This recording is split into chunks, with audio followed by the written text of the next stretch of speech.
আমার ১৪ বছর বয়সী চাচাতো ভাই যখন থেকে আমাদের বাড়িতে এসেছে, আমার স্ত্রী তখন থেকে তাকে স্নান করানোর জেদ ধরেছে। কিন্তু একদিন যখন সে তাকে স্নান করাচ্ছিল, তখন এমন কিছু ঘটল যা আমি কল্পনাও করতে পারিনি। সেদিন আমি দেখলাম, যখন আমার স্ত্রী আমার ভাইকে স্নান করাচ্ছিল, তখন সে সাবান তুলতে নিচু হয়েছিল। সেই মুহূর্তে সে পেছন থেকে, হ্যালো বন্ধুরা, আজকের এই গল্পে আপনাদের স্বাগতম। এই গল্পে আমি একটি ছেলের চরিত্রে অভিনয় করছি। আমার নাম সঞ্জু। আমি কানাডায় চাকরি করছি, ৩ বছর হয়ে গেছে। তখন আমার অফিসে একটি মেয়ের সঙ্গে দেখা হয়। তার নাম মাহিকা। মাহিকা দেখতে খুবই সুন্দর এবং ফর্সা ছিল। তাকে দেখে যে কেউ তার প্রেমে পড়তে বাধ্য হতো। ধীরে ধীরে আমাদের বন্ধুত্ব প্রেমে পরিণত হল এবং আমরা বিয়ে করলাম। আমি খুব সুখী জীবন কাটাচ্ছিলাম। কিন্তু একদিন এমন একটি ঘটনা ঘটল যা আমার জীবন সম্পূর্ণ বদলে দিল। অফিস থেকে বাড়ি ফেরার সময় আমার অ্যাক্সিডেন্ট হয়ে গেল এবং তা এতটাই ভয়াবহ ছিল যে আমি পা দিয়ে হাঁটতে পারছিলাম না। মাহিকা মূলত ভারতীয় ছিল।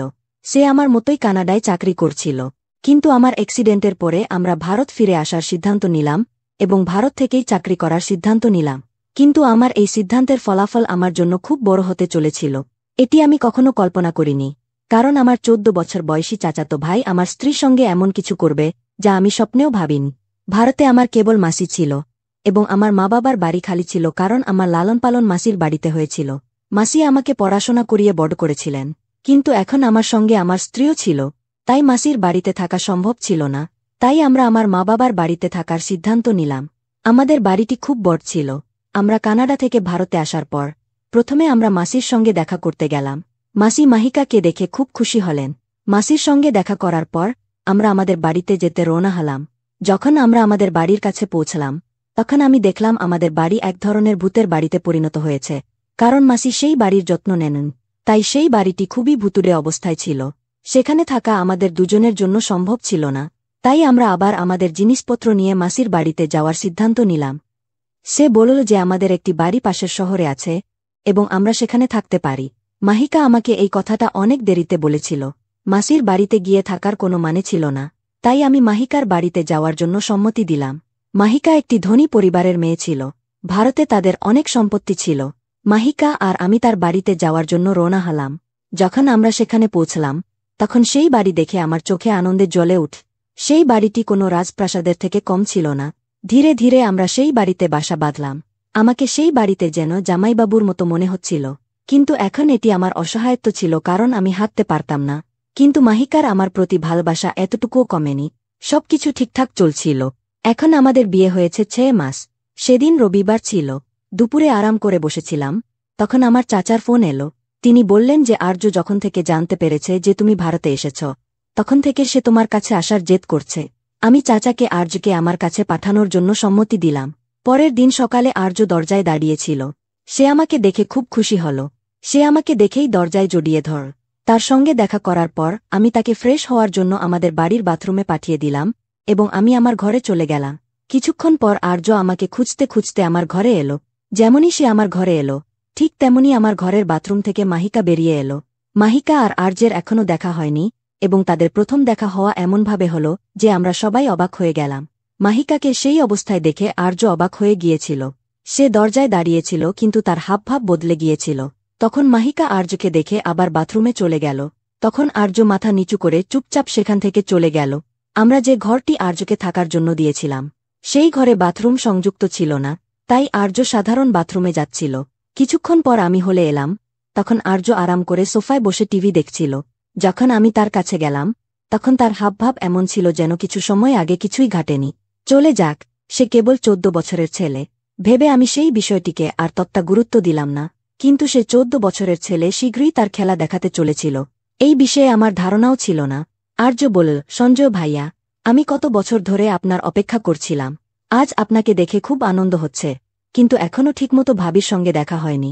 আমরা দুজন কথা বলছিলাম, তখন মাহিকা সেখানে এসে গেল। মাহিকাকে দেখে আর্য তার দিকে দৌড়ে গেল এবং তাকে জড়িয়ে ধর।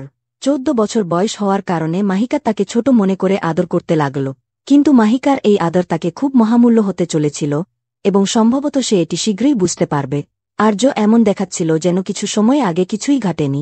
আমি ভেবেছিলাম সম্ভবত সে সেই ঘটনাটি ভুলে গেছে এবং এটি তার প্রথম অভিজ্ঞতা ছিল এমন কিছু দেখার। তাই সে সেই ঘটনাটিকে উপেক্ষা করেছিল এবং আমিও তা উপেক্ষা করেছিলাম। কিন্তু সেই সময় মাহিকাও একদম স্বাভাবিকভাবে আচরণ করছিল। তার উপর সেই ঘটনার কোনো প্রভাব দেখা যাচ্ছিল না, তার আচরণ থেকে এমনটাই মনে হচ্ছিল। তারপর আর্য আমাকে বলতে লাগল, ভাইয়া মনে হচ্ছে আপনি কানাডায় অনেক টাকা উপার্জন করেছেন, কারণ আপনার বাড়িটি কোনো রাজপ্রাসাদের থেকে কম নয়। তখন আমি বেশি কিছু না বলে শুধু সায় দিয়েছিলাম। তারপর সে বলল, আমি আপনার পুরো বাড়িটি দেখতে চাই। আমি তাকে বাড়ি দেখাতে যাচ্ছিলাম, তখন আমার ফোন বেজে উঠ। আমি ফোনটা ধরলাম এবং জানতে পারলাম যে আমার একটি জরুরি এবং গুরুত্বপূর্ণ মিটিং আছে।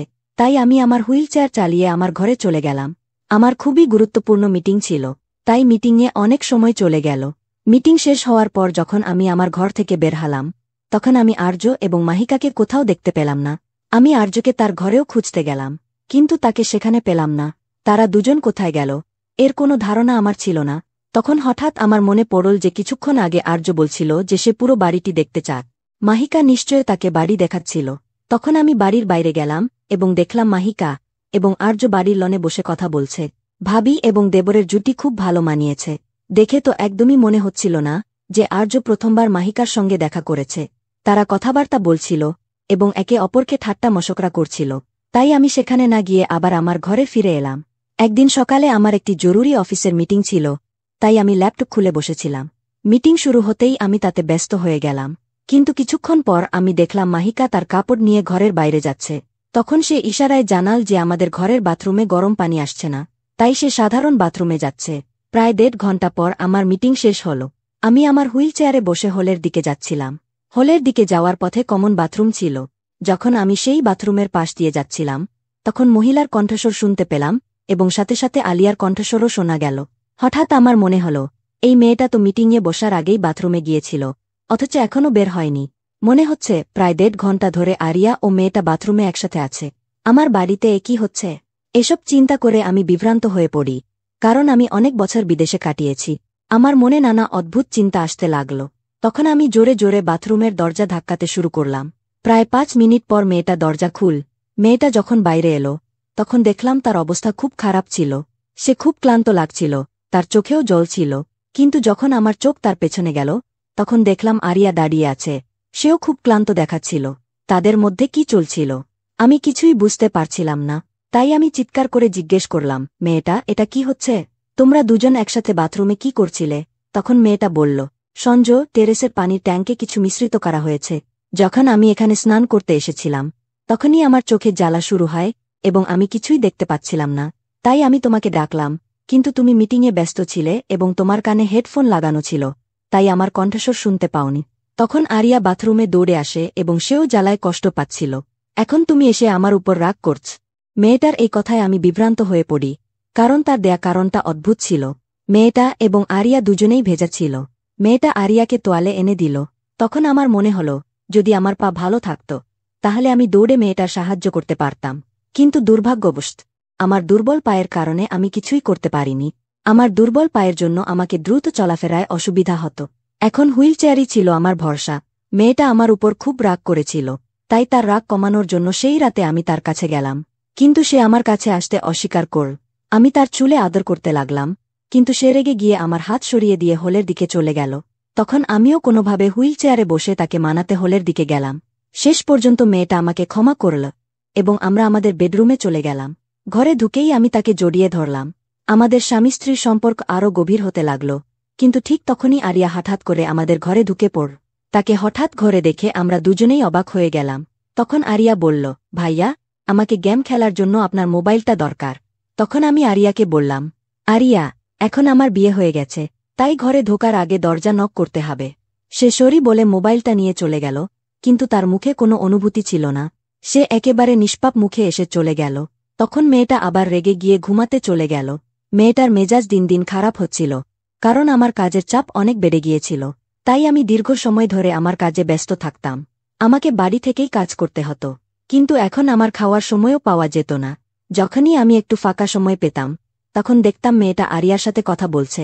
আগে যখনই আমার কিছু দরকার হতো এবং আমি ঘর থেকে মেয়েটাকে ডাকতাম, তখন সে সবকিছু তাড়াতাড়ি এনে দিত। কিন্তু এখন ধীরে ধীরে মেয়েটা আমার কণ্ঠস্বর শুনেও প্রতিক্রিয়া দেওয়া বন্ধ করে দিয়েছিল। একদিন আমাকে অফিসের কাজে বাইরে যেতে হল। সব ব্যবস্থা আমার কোম্পানিই করেছিল, তাই সেই দিন সকালে আমাকে নিতে কোম্পানির গাড়ি আসার কথা ছিল। কিন্তু সেই দিন সকালে মেয়েটা কমন বাথরুমে এতক্ষণ ছিল যে আমি তাকে ডাকতে ডাকতে ক্লান্ত হয়ে গেলাম। কিন্তু সে বাথরুম থেকে বের হতে প্রস্তুত ছিল না। আমাকে কাজে যেতে দেরি হচ্ছিল, তাই আমার রাগ হতে লাগল। ঠিক তখনই মেয়েটা বাইরে এলো। আমি তাকে জিজ্ঞাসা করলাম, তুমি এতক্ষণ বাথরুমে কি করছিলে? তখন সে রেগে গিয়ে বলল, এই বাথরুমে আমি যতক্ষণ খুশি থাকতে পারি, তুমি আমাকে কিছুই জিজ্ঞাসা করতে পারো না। আর হ্যাঁ, তুমি এই বাথরুম ব্যবহার করতে পারবে না। যদি তুমি এই বাথরুম ব্যবহার করতে চাও, তবে 5 মিনিটের বেশি থাকতে পারবে না। যখনই আমি চাইব, আমি এই বাথরুমে যতক্ষণ খুশি থাকতে পারি, এবং তখন আমাকে ডিস্টার্ব করতে আসবে না, নিলে আমি তোমাকে তালাক দিয়ে দেব। মেয়েটার এই আচরণ আমার বোধগম্য হচ্ছিল না। আমি কখনো ভাবিনি যে সে আমার সাথে এভাবে কথা বলবে। তখন আরিয়া এই দৃশ্য দেখছিল। সেই বাথরুমে কি ছিল যা মেয়েটা আমাকে তালাক দিতে প্রস্তুত ছিল, এবং এত ছোট কারণে? তখন আমাকে কাজে যেতে হচ্ছিল, তাই আমি এই বিষয়ে বেশি মনোযোগ দিইনি। কিছুক্ষণ পরেই কোম্পানির গাড়ি আমাকে নিতে এসে গেল, এবং আমি চলে গেলাম। প্রায় 5 দিন পর আমি বাড়ি ফিরে এলাম। বাড়ি এসে দেখলাম মেয়েটা খুব ক্লান্ত দেখাচ্ছিল, এবং এখন সে বাথরুমে অনেকক্ষণ ধরে বসে থাক। একদিন আমি বাথরুমে 5 মিনিটের বেশি ছিলাম, তখন মেয়েটা সেখানে এসে আমাকে বাথরুম থেকে টেনে বের করে দিল। তার এই আচরণ আমি কিছুই বুঝতে পারছিলাম না। তার এই আচরণ কিছুদিন ধরেই শুরু হয়েছিল, কিন্তু এর পিছনে আসল কারণ কি ছিল তা আমাকে জানতে হতো, নইলে আমাদের সংসার ভেঙে যেত। কারণ মেয়েটা সেই অনুযায়ী আচরণ করছিল, কিন্তু আমার দুর্বল পায়ের কারণে আমি কিছুই করতে পারছিলাম না। আমাদের ঝগড়ার কারণ ছিল সেই বাথরুম, তাই সেই বাথরুমে আসলে কি ছিল তা দেখার জন্য আমি সেখানে গেলাম। সেদিন মেয়েটা কেনাকাটার জন্য বাজারে গিয়েছিল। আমাকে সেই বাথরুমে যেতে কেউ আটকাতে পারবে না। আরিয়া তার সাথেই গিয়েছিল। বাড়িতে একা থাকায় আমি হুইল চেয়ারে ধীরে ধীরে সেই বাথরুমে পৌঁছালাম। তখন আমি বাথরুমের ভেতরে মনোযোগ দিয়ে দেখতে শুরু করলাম, কারণ মেয়েটার অদ্ভুত আচরণের কারণ এই বাথরুমেই পাওয়া যাবে, এবং আমি সেটাই খুঁজছিলাম। তখন দেখলাম বাথরুমের বাম দিক থেকে এক হালকা আলো আসছে। তখন সাহস করে একটু এগিয়ে গিয়ে দেখার চেষ্টা করলাম আলোটা কোথা থেকে আসছে। ঠিক তখনই ঘরের ঘণ্টি বেজে উঠল। মেয়েটা এসে গিয়েছিল। মেয়েটা তার চাবি দিয়ে ঘরের দরজা খুলে ভেতরে ঢুকল। আমাকে বাথরুমের কাছে দেখে মেয়েটার আগে ফেটে পড়। সে বলল, আমি তোমাকে এখানে আসতে মানা করেছিলাম, তবু তুমি আমার বাড়িতে না থাকলে এখানে কি করছ? তখন আমি মেয়েটাকে কিছু বললাম না এবং সোজা বেডরুমে চলে গেলাম। বাথরুমে সেই হালকা আলো কোথা থেকে আসছিল, এবং এর পিছনে কি ছিল তা আমি ভাবতে লাগলাম। বাথরুমের পিছনে কোনো গোপন ঘর কি আছে? প্রথমবার মেয়েটা পানির ট্যাঙ্কে কিছু মেশানোর কথা বলেছিল, এবং তখন বাথরুমে মেয়েটার সাথে আরিয়া ছিল। তারপরে যখনই মেয়েটা বাথরুম থেকে বের হতো, তার অবস্থা এমনই হতো। এমন আরিয়ার সাথে যাওয়ার পর এর মানে এই যে বাথরুমের পিছনে একটি গোপন ঘর আছে, যেখানে মেয়েটা কোনো ভুল কাজ করছিল, এবং তার প্রয়োজনীয় জিনিসপত্র পাওয়া যাওয়ার কারণে তার আমার প্রতি আগ্রহ কমে গিয়েছিল। তাই সে আমার উপর এত বিরক্ত ছিল। আমি এমনই ভাবছিলাম। আরেকটি বিষয় আমার নজরে এসেছিল। যখন মেয়েটা বাথরুম থেকে বের হয়ে তার ঘরে যেত, তখন আরিয়া তার পিছনে যেত। এটা বোঝা যাচ্ছে যে বাথরুমে একটি ছোট ঘর আছে, এবং সেখানে আরিয়া এবং মেয়েটা কোনো অসৎ কাজ করছিল। এখন আমার কাছে পরিষ্কার হয়ে গেছে, কারণ বাথরুমে ঘণ্টার পর ঘণ্টা থাকার বিষয়টা সন্দেহজনক ছিল। মেয়েটার আচরণ সম্পূর্ণরূপে পরিবর্তিত হয়ে গিয়েছিল, এবং আমিও বুঝতে পারছিলাম কারণ মেয়েটা অনেক দিন ধরে আমার সাথে সময় কাটায়নি, এবং আগের মতো আমার কাছে আসত না। তাই এখন এই বিষয়ে আমাকে কিছু করতে হবে। কিছুদিন পর আমার সুযোগ এল। সেদিন ছিল আরিয়ার জন্মদিন, এবং তার জন্মদিনের জন্য বাড়িটা সাজাতে হবে। সাজানোর সরঞ্জাম আনতে আমি যেতে পারতাম না, তাই আরিয়া এবং মেয়েটা বাজারে গেল। এই সুযোগে আমি বাথরুমের কাছে গেলাম। অনেক কষ্ট করে আমি বাথরুমে প্রবেশ করলাম। সেখানে একটি ছিদ্র থেকে আলো আসছিল। আমি যখন সেই ছিদ্র দিয়ে তাকালাম, তখন যা দেখলাম তাতে আমার পায়ের তলা থেকে মাটি সরে গেল। কারণ যখন আমি ছিদ্র দিয়ে দেখছিলাম, তখন অন্য পাশ থেকে কেউ আমার দিকে তাকাচ্ছিল। সেই দৃশ্য দেখে আমি খুব ভয় পেয়ে গেলাম, কারণ আমাকে দেখছিল দুটি চোখ নয়, বরং শত শত চোখ। সেটা আসলে কি ছিল আমি বুঝতে পারছিলাম না। তখন আমি সেই এলাকা ভালো করে দেখলাম। সেখানে স্রেফ শত শত পুতুল রাখা ছিল। আমি এটা দেখেই ভারসাম্য হারিয়ে বাথরুমে পড়ে গেলাম। নিজেকে সামলে নিতেই মেয়েটা আমার পেছনে এসে দাঁড়াল। আমি তার দিকে তাকাতই। সে কাঁদতে কাঁদতে আমাকে জড়িয়ে ধর। আমি তাকে জিজ্ঞেস করলাম, মেয়েটা এসব কি? তখন সে বলল, সঞ্জয়, আমাকে মাফ করো। গত কয়েকদিন ধরে আমি তোমার সাথে খুব খারাপ ব্যবহার করেছি। আমি জানি না এর প্রভাব তোমার উপর কিভাবে পড়ছে। যখন আমরা এই বাড়িতে থাকতে আসি, তখন আমি খুব খুশি ছিলাম, কিন্তু কিছুদিন পর বাথরুমে এই ছিদ্র দিয়ে আলো দেখতে পায়। এখানে তুমি এখন তাকাত। আমি যখন তাকালাম, সেখানে আমার দাদির পুতুলগুলো দেখলাম। আমার দাদির পুতুলের খুব শখ ছিল। তার কাছে শত শত পুতুল ছিল, কিন্তু সেই পুতুলগুলো দেখার পর থেকেই আমার মধ্যে এক অদ্ভুত নেতিবাচকতা আসতে শুরু করে। আমি আমার দাদিকে খুব মিস করতে শুরু করি। তাই যখনই বাথরুমে যাই, ঘণ্টার পর ঘণ্টা কাঁদি, এবং কাঁদতে কাঁদতে এমন অবস্থা হয় যা তুমি আমাকে বাইরে দেখো। এই সব শুনে আমি বুঝতে পারছিলাম না যে কি করব। আমি ভেবেছিলাম মেয়েটার এই অবস্থার কারণ কিছু এবং অন্য কিছু, কিন্তু আসলে সে আবেগগতভাবে আটকে ছিল। ঠিক তখনই আরিয়া এসে আমাকে হুইল চেয়ারে বসালো। সে বলল, সঞ্জয় ভাইয়া, আমি প্রতিদিন মেয়েটার এই কান্না দেখতাম। বাথরুম থেকে বের হয়ে আমি তাকে জিজ্ঞেস করার চেষ্টা করতাম, কিন্তু সে আমাকে কিছুই বলত না। সে নিজেই ভেতরে ভেতরে কষ্ট পাচ্ছিল, এবং এই জন্য তার এই অবস্থা। মেয়েটা তার দাদিকে খুব ভালোবাসত, তাই সে আবেগগতভাবে সেই জিনিসগুলোতে আটকে ছিল। তাকে এই মানসিক অবস্থা থেকে বের করা খুব জরুরি ছিল। এজন্য আমি আমার এক মনোবিদ বন্ধুর সাহায্য নিয়েছিলাম, এবং ধীরে ধীরে মেয়েটা এখন সেই সব কিছু থেকে বেরিয়ে আসছে। বন্ধুরা, মানুষ কখন কোথায় এবং কিতে আটকে যাবে এবং তার কি অবস্থা হবে আমরা বলতে পারি না।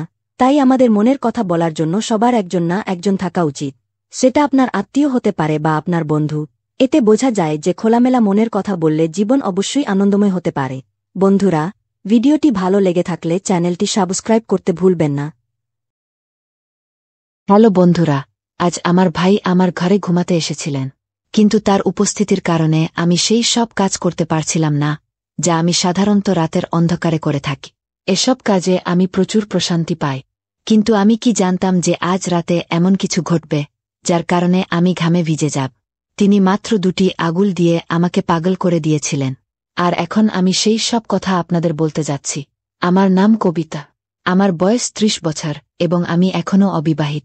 আমি এখনও বিয়ে করিনি এবং ভাবছিলাম যে হয়তো কখনোই বিয়ে করব না। একবার প্রেমে ধোঁকা খেয়েছিলাম এবং সেই দিনই আমি প্রেম করা ছেড়ে দিয়েছিলাম, কারণ আমি ঠিক করে নিয়েছিলাম যে আর কখনোই কোনো ছেলের ফাঁদে পড়ব না। এই কারণেই আমি বিয়ে করিনি। আমি একটি কলেজে অধ্যাপক, একজন ভারতীয় মেয়ে, সুন্দর, শিক্ষিত এবং স্মার্টও বটে। আমার শরীর ও মনে আধুনিকতার ছোঁয়া লেগেছে, কিন্তু গত রাতে আমার ভাইয়ের সাথে যা ঘটেছে তারপর থেকে অনেক কিছু বদলে গেছে এবং আমার চিন্তাভাবনাও বদলে গেছে। এখন আমার মনে হচ্ছে যে যদি কোনো ভালো ছেলে পাওয়া যায় তাহলে বিয়ে করে ফেলা উচিত। গত রাতের কথা বলি। আমার ভাই, যার বয়স 40 বছর, তিনি সেনাবাহিনীতে কাজ করেন, আর আমার ভাবির মৃত্যু হয়েছে সম্প্রতি একটি বাস দুর্ঘটনা। রাতের বেলা আমরা খাবার খেয়ে কিছুক্ষণ টিভি দেখছিলাম। তারপর আমি আর ভাই ছাদে হাঁটতে গেলাম।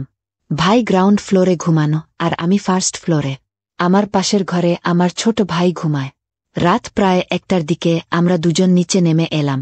তখন ভাই আমার ঘরে এসে বললেন, কবিতা, এখনও ঘুম আসছে না, চলো গল্প করি। আমরা দুজন বিছানায় শুয়ে গল্প করতে লাগলাম। মাঝে মাঝে ভাই তার মোবাইলে গেম খেলছিলেন, আর আমি আমার মোবাইলে লোকেদের স্ট্যাটাস দেখছিলাম। এমন সময় জোরে বৃষ্টি শুরু হয়ে গেল, আর হালকা ঠান্ডা বাতাসও বিতে লাগল, যা আমরা দুজনই খুব পছন্দ করি। দেরাদুনের হাওয়া তো এমনিতেই খুব ভালো। কিছুক্ষণ পর ভাই ঘুমাতে শুরু করলেন। আমি বললাম, ভাই, আপনি আপনার ঘরে যান, আপনার ঘুম পাচ্ছে। ভাই নাখোশ হয়ে বললেন, কবিতা, আমাকে বিরক্ত করো না প্লিজ। এ কথা বলে তিনি চোখ বন্ধ করে 2 মিনিটের মধ্যে গভীর ঘুমে চলে গেলেন। আমি উঠে বাথরুমে গিয়ে আমার জামাকাপড় বদলে নিলাম, কারণ আটসাট জামায় আমার ঘুম আসে না। তারপর আমি ফিরে এসে বিছানায় শুয়ে মোবাইলে গল্প পড়তে লাগলাম। এই দিনগুলোতে আমি অনেক ভালো গল্প পড়তে পাচ্ছি। আমার ভাই ঘুমিয়ে পড়েছিলেন, আর আমি সেই সব কাজ করতে পারছিলাম না যা আমি সাধারণত রাতের অন্ধকারে একা ঘুমানোর সময় করে থাকি। কিন্তু আজ ভাইয়ের কারণে আমি বেশি কিছু করতে পারছিলাম না, তাই মোবাইল রেখে ঘুমানোর চেষ্টা করলাম। কিন্তু গল্পের চিন্তা আমার মাথায় ঘুরপাক খাচ্ছিল, আর ঘুম আমার থেকে দূরে সরে যাচ্ছিল। রাত গভীর হতে লাগলে, আর আমার মনে এক অদ্ভুত অস্থিরতা বাসা বাঁধতে লাগ। ঘুম তো ছিলি না, আর মাথায় সেই গল্পই চলছিল যা আমি ঘুমানোর আগে পড়েছিলাম। সেই গল্পটি আমার ভেতরে এক অদ্ভুত আলোড়ন তুলে দিয়েছিল, আর আমি নিজেকে শান্ত করতে পারছিলাম না। ভাই পাশেই ঘুমাচ্ছিলেন, আর তার নাক ডাকার শব্দ আমাকে আরও বেশি বিভ্রান্ত করে তুলছিল। যদি তিনি সেখানে না থাকতেন তাহলে হয়তো আমি নিজেকে সেই গল্পের অংশ বানিয়ে নিতাম, আর সেই সব কাজ করতাম যা আমাকে রাতের অন্ধকারে একা করতে ভালো লাগে। কিন্তু আজকের রাতটা ছিল একটু আলাদা। আমি আমার নিজের চিন্তায় ডুবে গিয়েছিলাম।